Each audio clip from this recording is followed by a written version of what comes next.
Here is a fact that almost nobody in Nigerian media is talking about. The Hausa people, the majority population of northern Nigeria, numbering over 86 million people, have been governed by traditional rulers who are overwhelmingly of Fulani descent since the year 1804.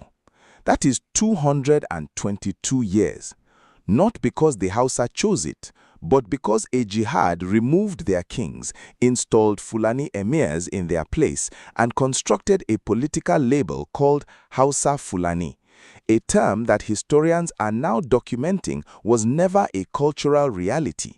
It was a political invention engineered to consolidate Fulani elite control over a people who vastly outnumber them. And now, in 2026, the Nigerian Senate is debating a bill to make that arrangement permanent at the national level. Here is the question nobody is asking. If the Hausa people are the numerical backbone of the North, why, after 222 years, do they still not have a single traditional institution of their own at the national table? Stay with me. Before we go further, if you are new to Niger Update 24/7, let me be straight with you. Every single video on this channel costs me real time, real money, and genuine research to put together. I don't take shortcuts, I don't do gossip, I go deep so you can understand what is truly happening. The one thing that keeps this work going is when you hit that subscribe button. It costs you nothing, but it means everything to me. Subscribe now and let's go deeper. Three distinct crises have erupted at the same time in 2026, and together they have cracked open a fault line that has been building in northern Nigeria for over 2 centuries. The first crisis is legislative. The Nigerian Senate is advancing a bill that seeks to establish a National Council of Traditional Rulers, naming only the Sultan of Sokoto and the Ooni of Ife as permanent co-chairmen. That single clause, permanent, detonated outrage across virtually every ethnic group in Nigeria that is neither Yoruba nor Fulani. The second crisis is on the ground. A Hausa awakening movement is now being driven by public intellectuals, historians, social media scholars, neighborhood vigilantes, and civil society groups in Zamfara, Katsina, Kaduna, and Sokoto, documenting massacres, destroyed villages, and the identities of bandit commanders. They are explicitly rejecting the Sultan as their representative. The third crisis is structural and political. For over 100 years, northern Nigeria has been held together by a politically contrived twofold ethnic fusion branded as Hausa Fulani. Now, beneath that artificial construct, a quiet shift is underway. There is a growing conviction among Hausa leaders of thought in the Northwest that political authority and visibility do not reflect the reality of their numerical strength. Across Sokoto, Kano, Katsina, and Kebbi, the architecture of authority still bears the imprint of the emirate system that emerged from the Fulani Jihad over 200 years ago. Now, why is all of this exploding right now in 2026? Between 2015 and 2025, armed Fulani militias carried out an unprecedented campaign of terror across the Northwest.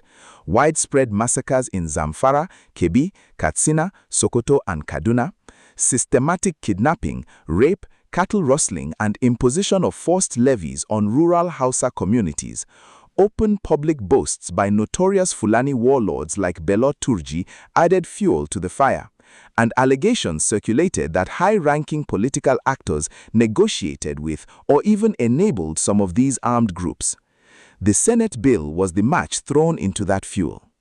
But here is what you need to understand about the history, quickly, because the history explains everything. The defining turning point was the Sokoto Jihad of 1804. What began as a religious reform movement quickly transformed into a full-scale revolution. By 1808, much of Hausa land had fallen under Fulani control, and Fulani emirs were installed across Hausa territories, creating a new political order that fused Islamic governance with Fulani leadership over a largely Hausa population. The term Hausa Fulani did not exist before colonial rule. It was introduced as a political tool and later weaponized during the 1950s when Sir Ahmadu Bello used it as strategy to secure northern dominance in the independence-era political struggle. Red pattern interrupt. Stop here for a second. The Sokoto Caliphate, prior to 1964, was generally referred to in print as the Fulani Empire. It was run as a decentralized confederation of emirates. Though almost all the emirs were identified ethnically as Fulani, the majority of the population under them were Hausa speakers. You were always the majority, you were never in charge, and now a bill is before the Senate to make that arrangement constitutionally permanent. That is what is boiling. Now, let us go deeper into the institutions, because this is where the real power sits and where the real ambiguity is being exploited. Institution 1, the Sultanate of Sokoto. The Sultan of Sokoto is officially recognized as the Sarkin Muslimi, leader of Muslims, not as a traditional king in the ethnic or cultural sense. He acts as patron of Miyetti Allah, a Fulani cultural organization. Critics warn that elevating him as a permanent national co-leader risks forcing non-Muslim communities to symbolically submit to an Islamic ruler's authority. The Middle Belt Forum alleges that the Sultan maintains ties with the Miyetti Allah Cattle Breeders Association, whose leader was tried for terrorism in 2024. Institution 2, the Nigerian Senate. The bill was sponsored by Senator Simon Bako Lalong from Plateau State and passed its second reading. It is currently before the Senate Committee on Establishment and Public Service. Now, note something important. Lalong is a Christian from Plateau. This tells you the bill has cross-ethnic political sponsors with their own calculations. This is not a simple North-South Muslim-Christian divide. It is a power architecture play. Institution 3, the 1999 Constitution. The 1999 Constitution totally ignores the existence of traditional rulers and does not even include the chairmen of state councils of chiefs in the Council of State. As the Sultan himself reminded the National Assembly through a memorandum, there is currently no law at the federal level or a constitutional provision recognizing the Nigerian traditional institution. That is the governance gap the bill is designed to fill, but every political actor is now trying to exploit that gap in their own favor. Institution 4, Hausa Civil Society and the Middle Belt Forum. The president of the Middle Belt Forum, Dr. Pogu Bitrus, confirmed that the majority Hausa Muslims are now closing ranks with Hausa Christians and traditional religion practitioners to work against Fulani political domination, and that Hausa groups are approaching the MBF for security and political partnership. This is the most significant political realignment in the Northwest in a generation. Here is the fact that changes the entire argument. Daura, not Sokoto, is the traditional cradle of Hausa kingship. Sokoto is the capital of the Fulani Empire. It is not an indigenous Hausa kingdom. Hausa scholars are using this fact to make a very precise argument. Even in the north, the Sultan does not represent Hausa cultural identity, he represents Fulani institutional authority. Those are two completely different things, and the Nigerian Senate is about to constitutionally blur that distinction in a way that has never been done before. And there is one more thing happening right now that almost no analyst has connected to this story. Between April and May 2026, Amnesty International confirmed that at least 150 members of the Fulani community, most of them children, died while being arbitrarily detained by the Nigerian military in Kwara State. Around 1,500 Fulani pastoralists had been rounded up and held at an NYSC camp in Yikpata following military clearance operations, with detainees facing malnutrition, disease, and denial of basic rights. This is critical context, because it means that while Hausa civil society is pushing back against Fulani elite dominance, ordinary Fulani pastoralists are simultaneously being killed in military operations. Both communities have grievances, both communities have dead, and the Senate bill lands in the middle of all of this. Now, if what I just told you surprises you, I need you to drop a comment right now. Tell me your reaction before we get to the part that changes everything. And if you have not subscribed yet, I want to be honest with you. I put serious research into every video on this channel. Late nights, cross-referencing sources, cutting out the noise. The only way I can keep doing this is if this community grows. Hit subscribe. It is the single most powerful thing you can do to support this work. Now let us talk strategy. Who is gaining from this moment and who is bleeding? Who benefits? 3 actors. The first beneficiary is Hausa political entrepreneurs. They now have a legitimate, non-violent grievance that rallies their base ahead of the 2027 elections without appearing to attack Islam. That is politically rare and politically valuable. The second beneficiary is the Middle Belt political leadership. They have spent years trying to build a pan-ethnic coalition against caliphate dominance. The MBF confirmed it is studying Hausa partnership proposals carefully and that its relationship with the Hausa will never be the same again. If a formal alliance materializes before 2027, it rewrites northern electoral mathematics completely. The third beneficiary, and this is the one Southwest viewers need to think about, is Tinubu's political opponents. The Ooni's inclusion in this bill creates a perception of Southwest complicity in northern elite dominance.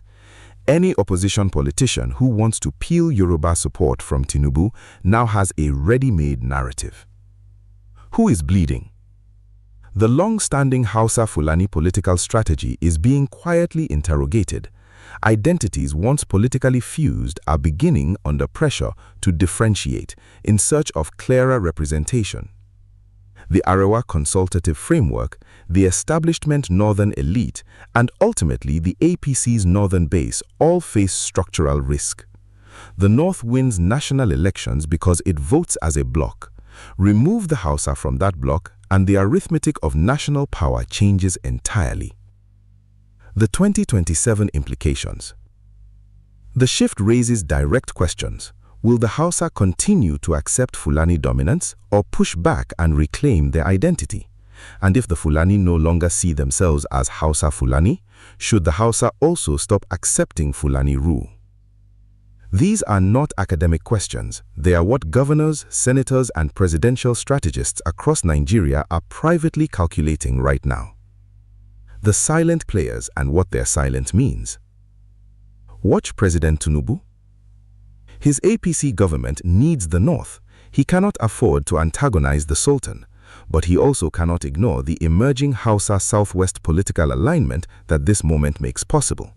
His silence is strategic, not passive. Watch the Emir of Kano. Deposed by Ganduje, reinstated by court order, he represents precisely the tension between Hausa institutional authority and Fulani political control within the North. His next public statement will carry enormous political weight. Here is the fact that changes the entire argument. The Fulani are dropping the Hausa Fulani identity themselves, forming exclusive Fulani organizations and consolidating their influence separately. So the separation is happening from both sides, simultaneously. The Hausa are pulling away from the political merger. The Fulani elite are also pulling away, for completely different strategic reasons. That is not a political crisis, that is a political implosion. And when political implosions happen in the north of Nigeria, the entire country feels the tremor. Let us now zoom out, because this is where it becomes a southwest story, not just a northern one. The federal-state balance of power. The fear is that opposition to the Senate bill could transfer into political agitations by different regional groups, freeing the already fragile national political architecture. If the bill collapses, it will be read in the north as Fulani elite overreach being reversed by southern pressure, which will further embolden Hausa reformists. If it passes, it galvanizes opposition coalitions that could fundamentally alter every calculation going into 2027. The economic consequence and why this hits Lagos.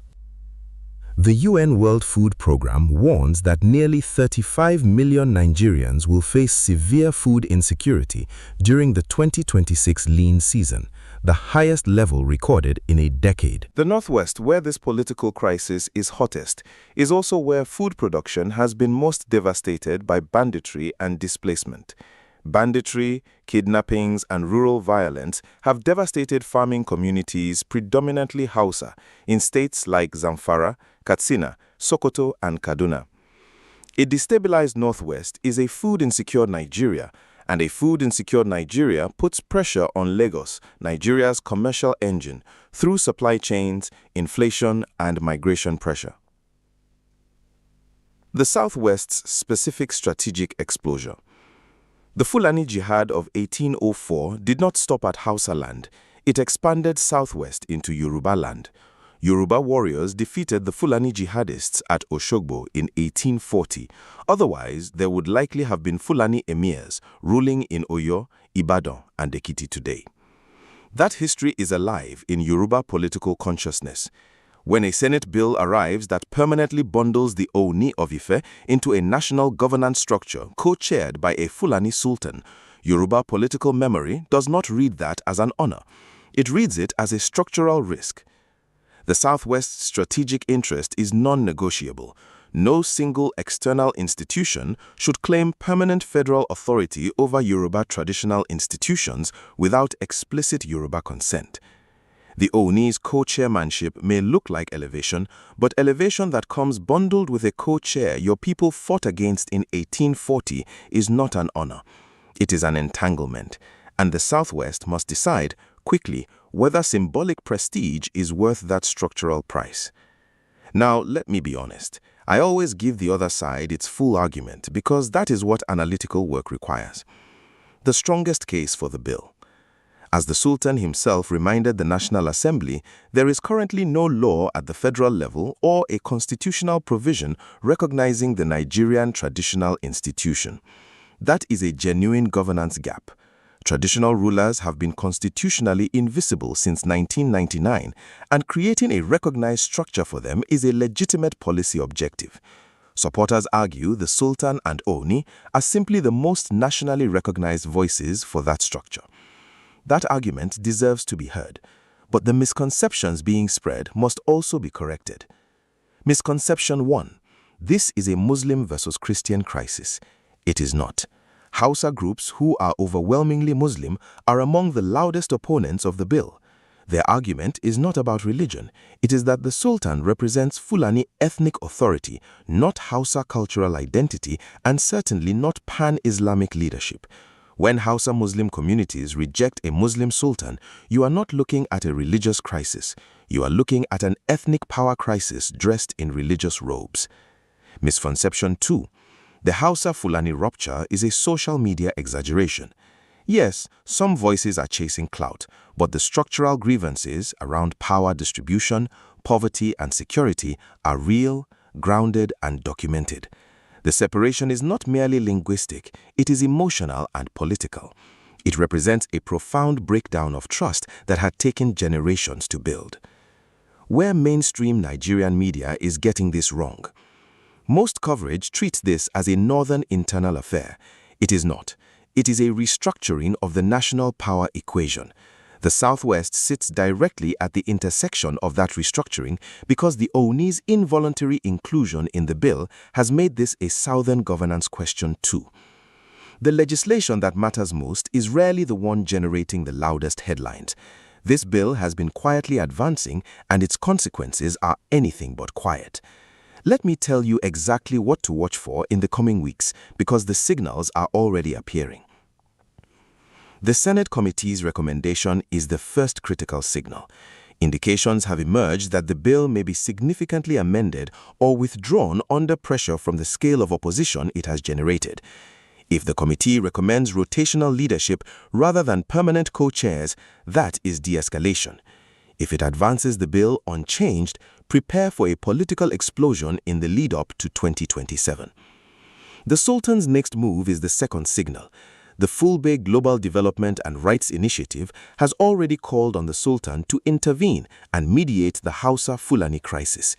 If the Sultan responds with a genuine public statement addressing Hausa political grievances, not just a call for peace, it means the Sultanate is adapting.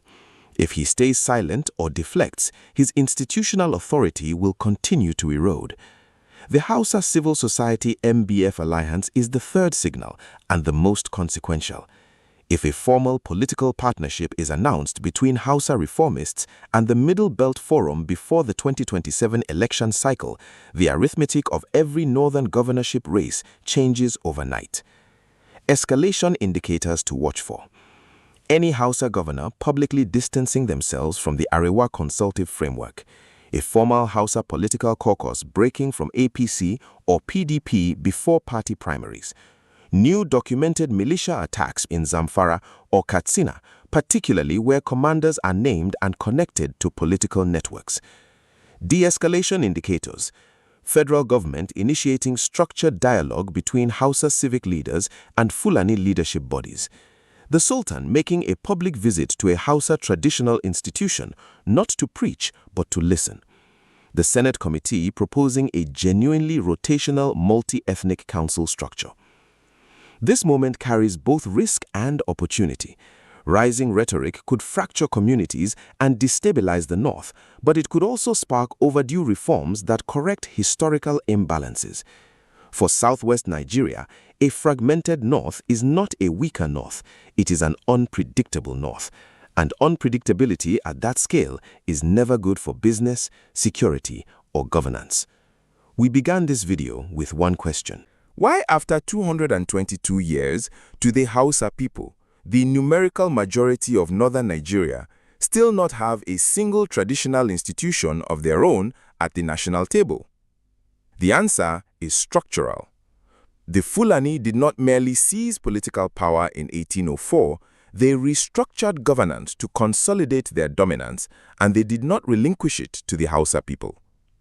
What is new in 2026 is that the Hausa are naming this openly, organizing around it, and finding political allies outside the North who share their interest in dismantling the architecture of manufactured consensus. But here is what we also cannot ignore. At the same time that Hausa civil society pushes back against Fulani elite dominance, at least 150 ordinary Fulani pastoralists, most of them children, have died in a military detention camp in Kwara State. The Fulani elite and ordinary Fulani communities are not the same people, and any analysis that collapses that distinction is not analysis, it is propaganda. The real question, the one this video cannot fully answer, is whether Nigeria's democratic institutions are strong enough to absorb this kind of simultaneous, multi-directional pressure, or whether the pressure breaks the institutions before the institutions can reform themselves. That question will define the next 5 years of this country, and I want to hear what you think the answer is. That is my analysis, and I want to hear yours. Drop your thoughts in the comments. This kind of research does not come easy. I spend real time and real resources pulling these threads together so you have clarity when everyone else has confusion. If this video gave you value, share it with one person who needs to understand what is really happening. And if you have not subscribed yet, please do it now. It costs you nothing, but it is the single biggest way you can tell me to keep going. Like, subscribe, and I will see you in the next one.